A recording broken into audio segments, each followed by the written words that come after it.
नमस्कार दोस्तों। जो कतर है जिसने सबके कान कुतरे हुए हैं, वो भारत में आया एक इमरजेंसी मीटिंग करने के लिए। इमरजेंसी मीटिंग इसलिए बोल रहा हूं क्योंकि किसी को पता नहीं था कि वो आने वाले हैं। उन्होंने रात को फोन किया, मैं सुबह आ रहा हूं। और उनको लेने के लिए भी हमारे मोदी जी एयरपोर्ट पे पहुंच गए, सारे प्रोटोकॉल्स को तोड़कर।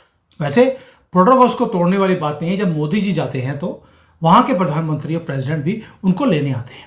लेकिन कतर को एकदम से इमरजेंसी मीटिंग के लिए भारत क्यों आना पड़ा, वो भी स्पेशली जब मोदी जी ट्रंप को मिलकर अभी वापस आए हैं। ये उल्टे पैर भारत पहुंच गया। और कतर ही क्यों? क्योंकि एक तो बड़ा खतरनाक कंट्री है। हमास के जितने भी लीडर्स थे उनको अपने कंट्री में बसा के रखा, पाला पोसा और पूरी फंडिंग करी इसराइल के खिलाफ। और अब मोदी जी को मिलने आया है। इसके वो बात करते हैं कि ऐसा क्या हो गया कि मोदी जी को इमीडिएटली मिलना पड़ा। और हमने पहले भी वीडियो बनाया था कि कुछ बड़ा मोदी जी करने वाले हैं। इसकी भनक जो है वो सारे जियो पॉलिटिक्स के जो बड़े बड़े लोग हैं उनको पता लग गया है कि there is something cooking in Bharat, कि मोदी जी कुछ तो करेंगे। ट्रंप को मिलकर आए हैं, फ्री पास मिल गया है पूरा इंडो पैसिफिक में। इसीलिए ये कुतरने आया है हमारे कान। क्या मोदी जी कुछ करेंगे? और मोदी जी के साथ साथ जो पूरी टीम है हमारी गवर्नमेंट की, मेन मेन लोग, उन्होंने भी मीटिंग करी है। तो आप समझ सकते हैं कि कितनी ज्यादा इंपॉर्टेंस होगी इस मीटिंग की। अब इसको डिटेल में एनालिसिस करते हैं कि क्या बड़ा होने वाला है भारत में, जिसके कारण ये जो उम्मा का एक सो कॉल्ड लीडर है ये आया है यहां पर कि सोची यार मर्जी कर लो, हमारे जो यहां पर जिहादी हैं उनको टच मत करना। मुझे लगता है ऐसा ही कुछ होगा। बाकी बात करते हैं, क्योंकि मंजरी जी को सारी इनसाइड खबर होती है मोदी जी की। अब बात करते हैं कि हुआ क्या है।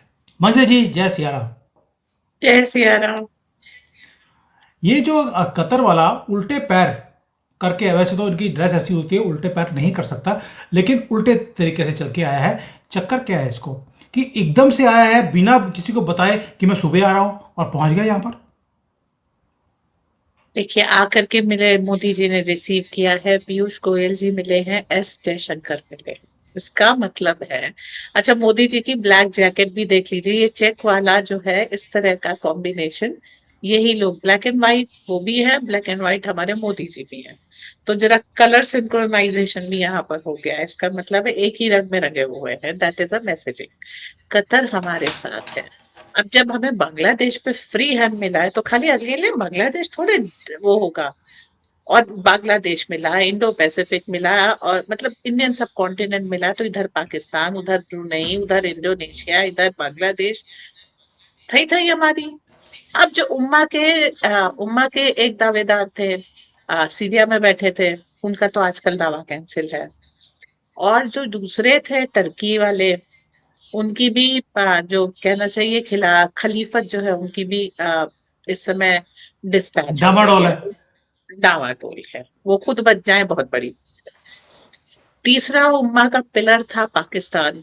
उसका तो भली कर नाम भी भली नहीं करेंगे, सही कहे जो हम लोग कहते हैं ना, भली करेंगे नाम, तो वो भी नहीं होने वाला। वो भाई साहब जो है आजकल हर जगह से पिट रहे हैं। उनका जो है सबने वो पाकिस्तान बॉल बन गया, बाकी सबके हाथ में हॉकी स्टिक है, तो वो पोलो खेला जा रहा है उनका। अब बचता है कतर और ईरान, दो चीजें बचती हैं।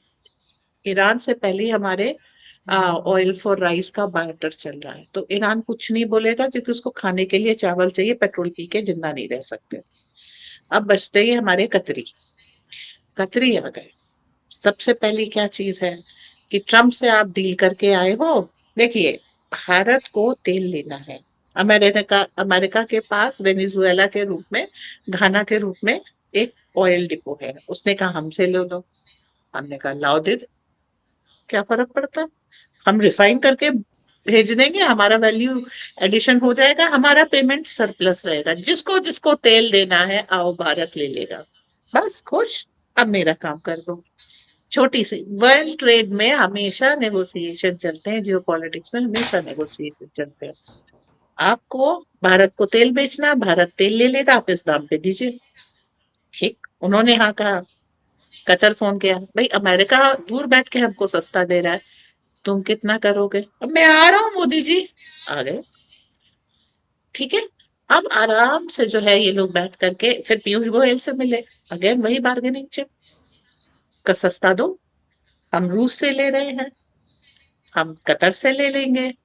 कतर हमारा सबसे बड़ा गैस सप्लायर है, जो रसोई की एलपीजी है वो है। अब जब मोदी जी को फ्रीबी के चक्कर में सस्ती गैस देनी पड़ रही है तो सस्ती गैस लेंगे भी, फिर वैल्यू एडिशन करके दे देंगे। भारत में भी दो एक जगह निकल आया है, और केजी बेसिन हमारा है, अंडमान में भी है, वो सारे एरिया भी टैप किए जाएंगे। तो बेसिक ये है कि ट्रेड एंड कॉमर्स में आगे जाते हुए जो भी हमको करना है उसके विरोध में सबसे पहले उम्मा शांत हो जाए, क्योंकि एक्शन तो लेना पड़ेगा, उसके लिए बिना काम नहीं चलेगा।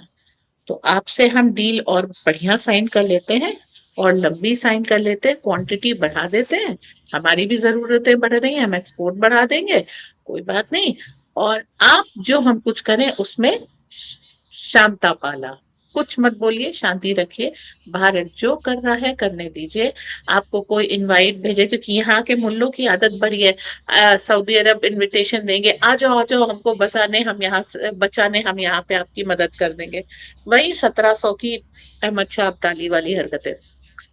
तो अब जो है इस चीज को यहाँ पर शांति, कि यहाँ से अगर आपके लिए कोई क्लैरियन कॉल जाए तो आपको कुछ नहीं करना, आपको शांति रखनी है। क्यों? क्योंकि आप पेट्रोल पी के जिंदा नहीं रह सकते, चावल रखेंगे, बिरयानी खानी है ना, मंत्री बहुत जी, टेस्टी। हाँ। ये जो लोग हैं, आपको मालूम होगा, नुपुर शर्मा के केस में सबसे ज़्यादा हल्ला करने वाली कंट्री अगर कोई थी, वो कतर थी। और लास्ट ईयर भी आपको याद होगा, हमारे 8 नेवी के लोगों को फांसी की सजा भी इसी कतर ने दी थी। ये तभी बोल रहा है कि जब भी किसी के कान कुतरने होते हैं तो ये कतर को ही ये मंत्रण करते हैं। अब जब ट्रंप को मोदी जी मिलने गए तो ट्रंप ने बोल दिया कि यार हमारे पास गैस है, आप हमारे से तेल और गैस आप खरीद लीजिए। और मोदी जी ने बोल दिया मुझे तो ऑलरेडी कतर से सस्ती मिल रही है, आप सस्ती कर देंगे मैं आपसे ले लूंगा। अब ट्रंप ने बोल दिया कि ठीक है, आपको उससे सस्ती चाहिए, हम देने को तैयार हैं, आप कतर को बाहर निकाल दीजिए। मोदी जी बोलते हैं ठीक है, कर देंगे। अब कतर को जब पता लगा कि मेरे तो जो बिगेस्ट, मेरा जो एक्सपोर्टिंग जो पार्टनर है वो भारत है, और भारत अमेरिका से अगर गैस खरीद लेगा तो कतर से कौन खरीदेगा? तो क्या सिर्फ बिजनेस के कारण ये यहां पर आया है कि गैस बेचनी है, कि इतनी गैस बेचनी है कि इसके पेट में गैस निकलनी शुरू हो गई और ये यहां आ गया है? या जियो पॉलिटिकली कोई और बड़ा मकसद भी है? ये भी सोचने की बात है कि it cannot be only for business, there is both, something big which Modi is planning. It's both. कारण क्या है, देखिए, आप उम्मा की मदद करेंगे तो आपको पैसे चाहिए, पैसे किससे मिलेंगे? गैस बेच के मिलेंगे, बात एकदम सिंपल है। तो आप ट्रेड बढ़ाना चाहेंगे, जब आप भारत को बेच रहे हैं तो भारत आपसे क्या कहेगा? Do not interfere in my matters, gas दे दो, खुश रहो, बाकी दूसरी जगह अपनी चौधराहट चलाओ ना। जरूरी है कि आप जो करो वो भारत में करो, और दूसरी जगह इस चीज को करो, हम जो कर रहे हैं वो हमको करने दो, and that is what, economic ties आप बूस्ट करो, जियो पॉलिटिक्स। देखिए, कतर को एक चीज और मालूम है, वहां पर अगर अमेरिकन बेसिस ना हो तो उसको दूसरी मिडिल ईस्टर्न कंट्रीज खा जाएगी, हम्म। उसको बचा के अमेरिका ने रखा है, तो अब वो अमेरिका से डायरेक्ट पंगा नहीं ले सकता। दूसरी चीज, वो केवल अमेरिका को एक बार्गेनिंग दे सकता है कि हम भी इंडिया के सप्लायर हैं। अगर ये बहुत लो चले गए अमेरिका के कंपैरिजन में तो अमेरिका इनको खा जाएगा। इनकी प्रिकेरियस कंडीशन है, बहुत छोटी माइन्यूट कंट्री है जिसके पास अपनी सेना भी नहीं है ढंग की, ये अपनी रक्षा नहीं कर सकते, और ये एक गैस रिजर्व के ऊपर बैठे हैं। तो ये बहुत ही डेंजरस कंडीशन में है। अगर इन्होंने एक भी दांव गलत चला तो अमेरिका इस समय गाजा में किसी की नहीं सुन रहा, और इसीलिए ये एक लिप सर्विस देके चुप बैठ गए कि जिसने गाजा समतल कर दिया उसे कतर समतल करने में कितना टाइम लगेगा। And that is the whole game. तो ये अमेरिका को चैलेंज करना चाहते भी हैं और चैलेंज कर भी नहीं पाएंगे, that is the whole game. तो अब इनकी बार्गेनिंग चिप आती है भारत के साथ कि तुम बहुत सबसे बड़ी पॉपुलेशन हो, तुम ले लो। और मोदी जानते हैं कि इनकी भी न्यूसेंस वैल्यू काफी है।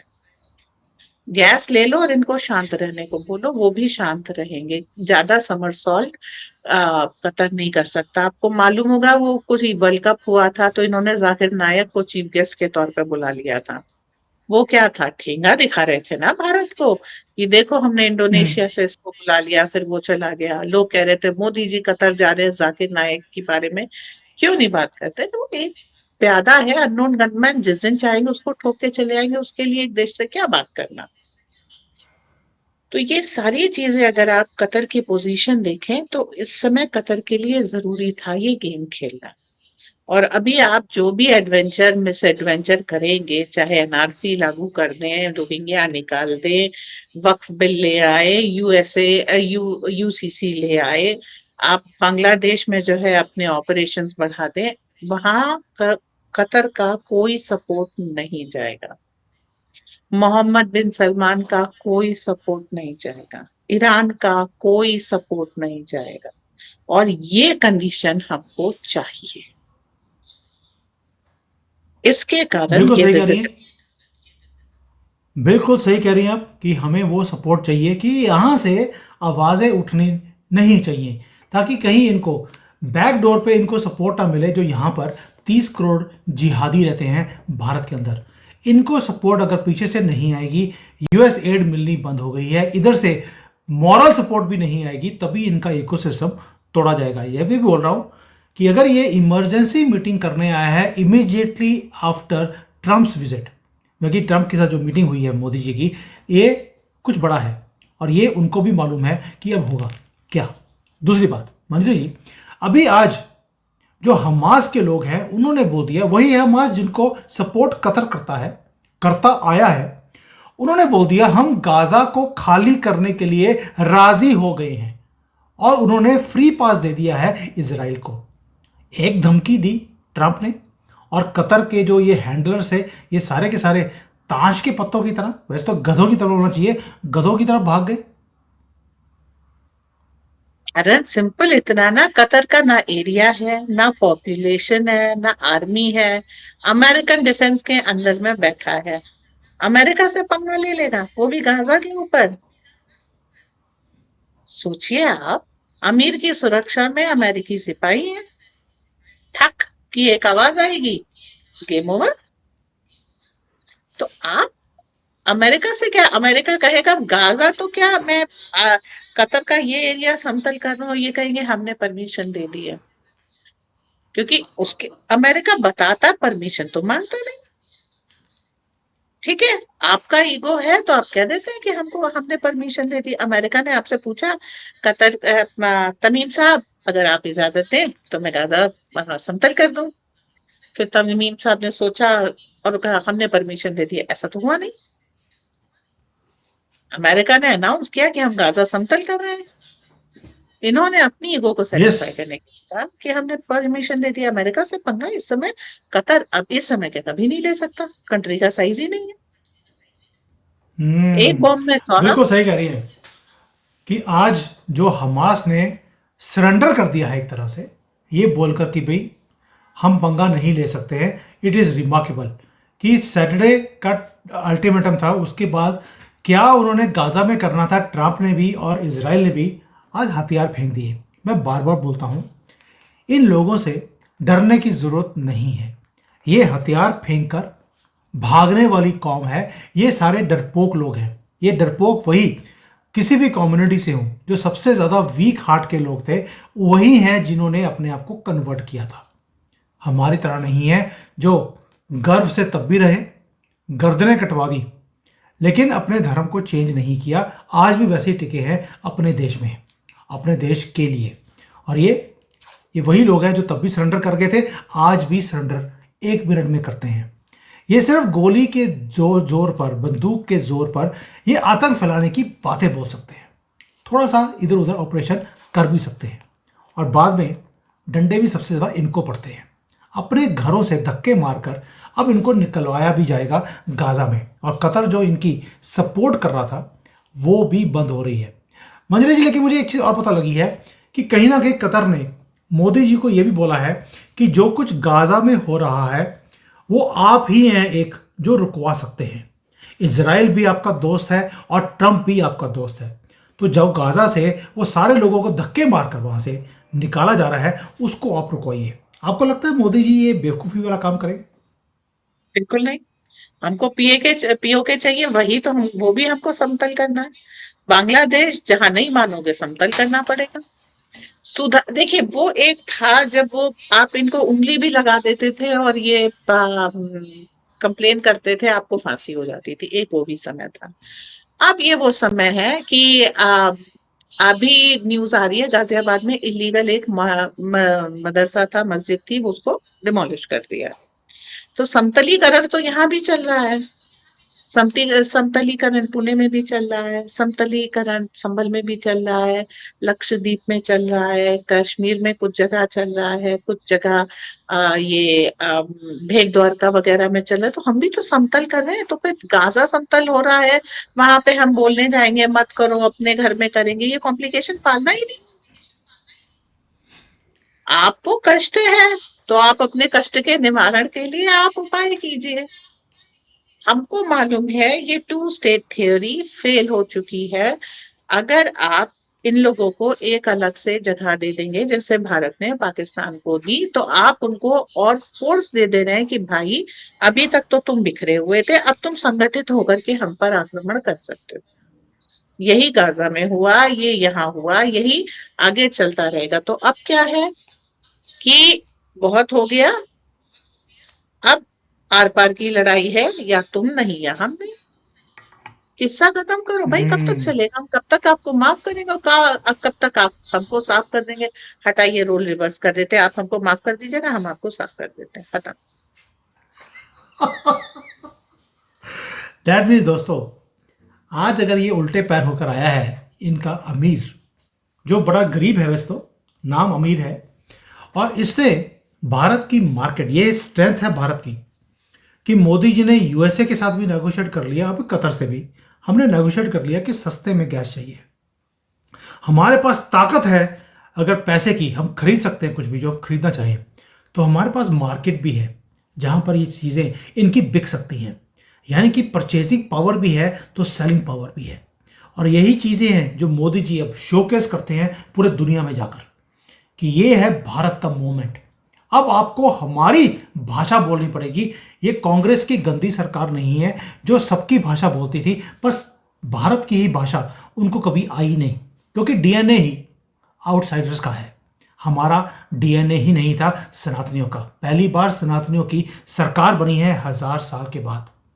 और आपने देख लिया कि ग्रोथ का लेवल क्या है, तरक्की कितनी है, और इस देश को इतनी मुसीबतों के बीच में से निकालते हुए हम आगे भी बढ़ रहे हैं, जहां पर दुनिया अब हमारी बात सुनती भी है और इमरजेंसी मीटिंग करने के लिए भारत आती है, ना कि भारत बाहर इमरजेंसी मीटिंग करने जाता है।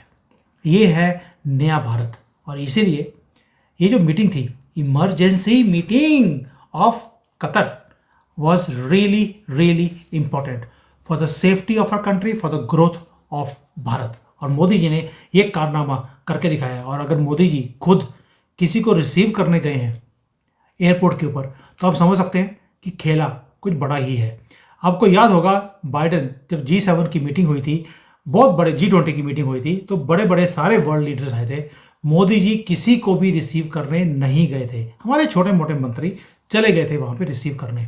और यहाँ पे एक छोटे से कंट्री का एक छोटा सा आदमी हमारे कंट्री में आया है, और मोदी जी वहां पे पर्सनली मीटिंग करने जाए, रिसीव करने जाए, तो आप समझ सकते हैं खेल कुछ बड़ा ही है।